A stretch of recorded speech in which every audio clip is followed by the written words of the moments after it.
The first type of business we're going to look at, we've got six, is sole traders. So it's in the private sector, it's owned by private individuals and groups. And we're just trying to summarize. So we look at all the things we know about businesses that we looked at in the video called Aspects of Business. And first of all, we need a definition. So a definition is it's an individual owner. So we use the word owner, not manager or investor or anything like that. We say an individual owner of a business who manages the business and is entitled to keep all the profits after tax has been paid, but is also liable for all the losses. How many owners? Well, it can be one and only one. Management and risk profile. The manager has 100%, or the owner, sorry, has 100% responsibility to manage the business, but it also has 100% of the financial risk. They don't share that with anybody. Just important to note, a sole trader can have employees.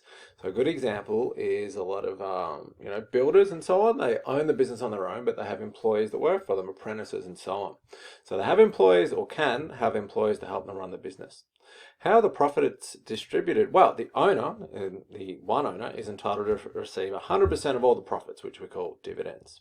The liability, unfortunately, it has unlimited liability, which means the owner is liable not only for their investment in the business, but also their personal assets if the business can't meet its debts.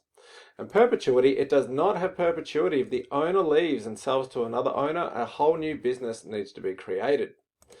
Last thing we need to look at for each business type is some pros and some cons, or advantages and disadvantages. So some advantages of a sole trader: it's really simple and inexpensive to set up. You just need to register a business name. It can even be your own name. You don't even have to give it a proper name. The owner has total control, so some people like to control everything. If you do, this is a good business type for you because you get to make all the decisions and control how the business operates. There's no disputes with other owners.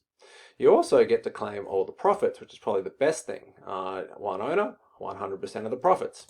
And lastly, there's minimal government regulation. Look, you have to follow the laws, but compared to other business types, there's few rules and regulations, particularly compared to companies. You don't have to publish your financial results and when things change to the public, nothing like that. Disadvantages, well, you got that unlimited liability. The owner runs the risk of losing their personal assets. You've also got limited access to finance. So, the business basically, unless it borrows money, is totally reliant on the owner's personal funds to start the business, and sort of it wants to expand, well, it needs people to invest. It's only got one owner, so it can only rely on the owner's personal funds. Also got little management and knowledge resources. So just because you start a business on your own, you might be passionate about one thing. Say a florist, you start a florist business because you like flowers, but you don't know anything about payroll, you don't know anything about marketing, you don't know anything about IT, but it's very reliant on your ability to be good at that because you are on your own. And lastly, no perpetuity. If an ownership does change, a whole new business has to be created, which is kind of expensive and just time consuming and very fiddly. So we don't want that.